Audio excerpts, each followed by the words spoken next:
Hello বন্ধুরা, তোমরা কেমন আছো? আমি এই চলছে আমার মোটামুটি। তো আজকে ভাবছি মটরশুঁটি কচুরি বানাবো। শীত তো চলেই গেল এবং শীতে তো ছেলে আসেনি, ওই জন্য করাও হয়নি ঠিক মতো। তো ছেলে এসেছে, তো ভাবছি একটু মটরশুঁটির কচুরি করবো। তো কী করে করব না করব তোমাদের সাথে শেয়ার করছি। এই যে মটরশুঁটি কচুরি করতে প্রথমেই তো মটরশুঁটি লাগবে। এই যে ফ্রেশ মটরশুঁটি নিয়েছি একদম। এই যে এখনই বসে বসে ছাড়ালাম। তো এটা আমি মিক্সিতে এখন পেস্ট করব।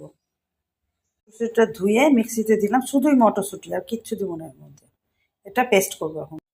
মটরশুঁটিটা এই যে পেস্ট হয়ে গেছে। এবার কি করছি না করছি তোমাদের সাথে শেয়ার করছি।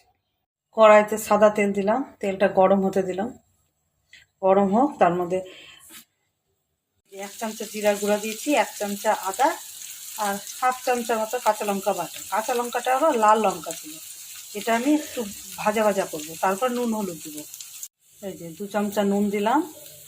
আমার যতটা মটরশুঁটি আছে 2 চামচা লাগবে নুন।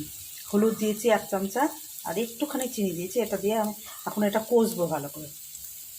কষার পর আমি মটরশুঁটিটা দেবো।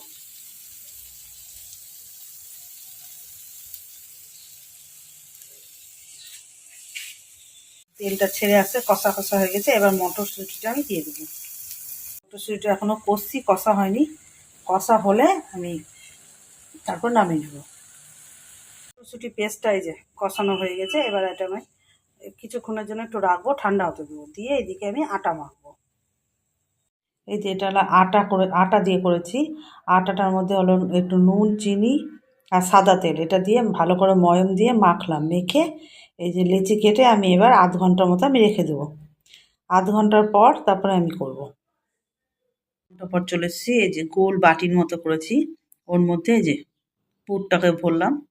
পুরটাকে ভরে মুড়ে দেব। দিয়ে এই যে গোল গোল করে এটা আমি লুচির মতো বেলে সাদা তেলে ভাজবো। আমাদের রেডি হয়ে গেল মটরশুঁটির কচুরি। বেলা টেলা আমি অত দেখালাম না, বেলা তো সবাই জানে মোটামুটি। এই যে আমাদের রেডি হয়ে গেল মটরশুঁটির কচুরি।